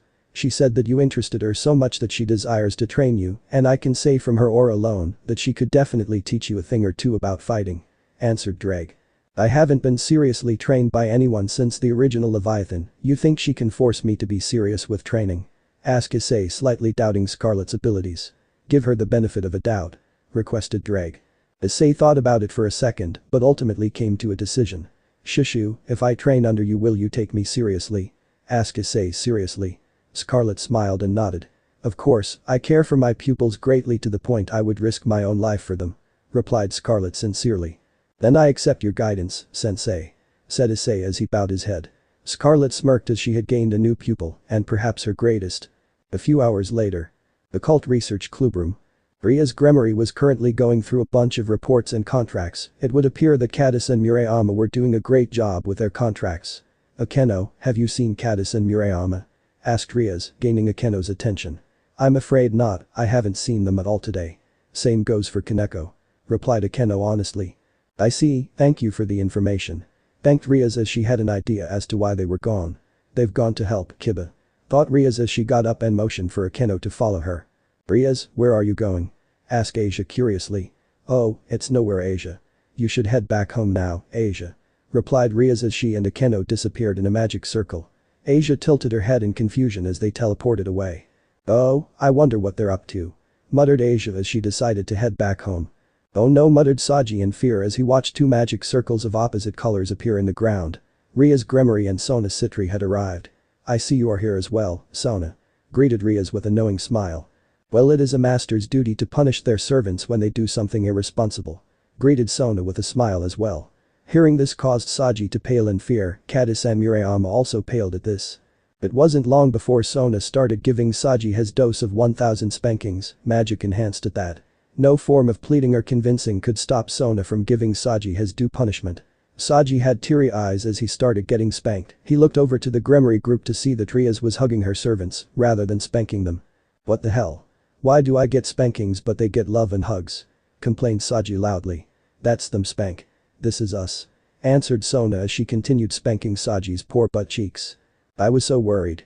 Don't you ever do something like that ever again. Ordered Riaz as she hugged her beloved servants. I'm so glad Riaz is our master. Thought Katerea and Murayama simultaneously. Now kindly get on your knees. Ordered Riaz with a loving smile. What? I thought you weren't going to punish us, blurted out Katerea, shocked. Now, that wouldn't be right. It is a master's duty to punish her servants should they do something irresponsible. Stated Riaz as she prepared her hand. No wait. Please punish me in their place, I wanted to help Kiba as well so. Volunteered Kaneko, earning a smile from Riaz. Wait, Kaneko-chan. Murayama was about to stop Kaneko until Riaz put a hand up signaling for her to stop. Very well, you shall now receive your spankings. Said Riaz as Kaneko braced herself. Murayama was about to protest again, but was surprised to see that Riaz softly spanked Kaneko 2 times. There, you're finished. Stated Riaz with a smile. Thank you, thanked Kaneko as she stood up and got beside Akeno. She may seem like she's going to be a harsh master at times, but she truly loves us all, thought Murayama with a smile. Now, Kaneko took 2 spanking for the both of you. You only have 499 spankings left each since there are 2 of you. Said Riaz as she prepared her hand once again. Murayama and Katerea looked in horror as Riaz was smiling wickedly with her magically enhanced hand, ready to do some spanking. Land of the Dead. Scarlet had brought Issei to the Land of the Dead, a place which was under the rule of Hades, but eventually was forced to let it go due to a conflict between Hades and Zeus. Issei was pretty surprised that his new sensei essentially lived in the Land of the Dead. May I ask if you own a spear? Asked Scarlet, who was now in a tight bodysuit, her natural battle wear. A spear? Ah, I see. You use Gaybold, so it's natural that you are experienced with a spear, but I do not think that a spear would do well in my hands. I can ask my sister to conjure one up for me, but I doubt it'll do anything impressive, replied Issei. Shall I show that, if you reach the extremes of a spear blow, it is possible to kill even gods? Said Scarlet with a smirk similar to Issei's rival, Volley Lucifer. Seeing this told Issei that she had great warlust, and he didn't mind that. Alright, sensei, show me. Requested Issei with a curious smile. Scarlet grinned as she pointed towards the polluted-looking mountain on their right. Issei looked towards that direction. This was Scarlet's cue as she leaped upwards and aimed her spear at the mountain. One must focus directly on their target, blur everything else, but at the same time see everything aside from your target. Stated Scarlet as her spear began emitting impressive amounts of crimson energy. That doesn't really make sense, thought Issei as he scratched his head. Baybolg. Announced Scarlet as she threw her crimson spear at the mountain. It wasn't long before the mountain was crumbling into pieces. Issei was looking at the mountain, and he was quite impressed. Scarlet landed on the ground and raised her right hand. A few seconds later the crimson spear returned to its master. Well, that was definitely not bad. Is it really capable of defeating deities? Asked Issei, slightly doubtful. Scarlet frowned after hearing her student's lack of faith. It seems that I have to resort to that. Thought Scarlet as she then smirked. Issei-kun, can I call you that? Asked Scarlet politely. Issei was nodded, causing Scarlet to approach him. Perhaps you should use your Ascalon if you desire to remain unscathed. Whispered Scarlet as she then leaped backwards and aimed Gaybolg at Issei. You are capable of defeating the gods themselves, no? Then you should easily be able to handle me and Gaybolg. Said Scarlet as she suddenly disappeared and reappeared behind Issei, whose eyes were widened as he narrowly dodged a blow from Gaybolg. Issei leaped to the sky and summoned Ascalon. Blade. Announced a boosted gear as the holy sword, Ascalon, had appeared to be fused with the sacred gear. As Issei landed, Scarlet immediately started clashing with Ascalon. Clang. Clang. CCHH. Boom. The 2 legendary weapons clashed, the sounds echoing throughout the Land of the Dead. Scarlet was grinning the whole time. She was certainly enjoying this battle. While Issei, however, was being held back. As Issei leaned backwards to dodge a swipe from Gaybolg, he smirked as he threw his left fist with Ascalon imbued into it at Scarlet. But instead of being shocked, she smirked. As Issei was about to hit her, she suddenly disappeared, much to Issei's shock. Scarlet suddenly reappeared in front of Issei and stepped on his left hand, causing him to lose balance and almost fall down. As Issei was about to get back up, he stopped immediately as a crimson spear was pointed at his throat. Oh, okay, I lost, gave up Issei. Scarlet smiled at this and offered her hand to Issei, who gladly took it. Now, will you take my training more seriously now? Asked Scarlet curiously, though she was positive she had the answer. Fine, but I need to get my own spear first. Answered Issei with a pout. Then shall we go and visit your sister? Perhaps you can introduce me as well, I'm sure she would approve of our relationship. Suggested Scarlet, teasing Issei. The ultimate class devil blushed and looked away, but he soon agreed to bring his sensei to his household. Hyoudou household. Issei and Scarlet had arrived in a magic circle, although it was pretty late at night, so Issei doubted there would be someone there to greet him and Scarlet. As the light died down, the duo exited the magic circle. Scarlet looked around the area, they were currently in a kitchen. Issei however yawned and headed straight for the couch. Home sweet home. Said Issei relieved as he lied down on the couch. You're rather comfortable, is everyone else asleep? Asked Scarlet curiously. Probably, so what do you say, want to sleep here for the night? Offered Issei cheekily. Scarlet smirked at her pupil's offer, he definitely was a cheeky one. Your strategy was flawless, Issei, I'm impressed. Complimented Scarlet as she approached Issei and lied down in the couch with him, hugging him in the process. What are yo? Issei was cut off as Scarlet put a finger on his mouth. SHHH, let's just rest shall we, my beloved pupil? Suggested Scarlet with a loving smile. Issei blushed but eventually complied. Wow, this is definitely comfortable. Thought Issei, who was quickly falling asleep, the same could be said for Scarlet. Both were rather comfortable with sleeping beside each other, and quite intimately too. Oh, how sweet, little Issei finally found his true lover. Teased Belzard, earning a smack from Elsha who shut him up to allow Issei to rest. Issei, Hyoudou and Scarlet Lancer slept rather peacefully, however it was certain that peace would be disturbed once morning had arrived and the rest of Issei's peerage found a beautiful woman sleeping with their master in her hands. End of the here. So that's it for today's video guys, before you go just like the video and share it with your friends. Bye.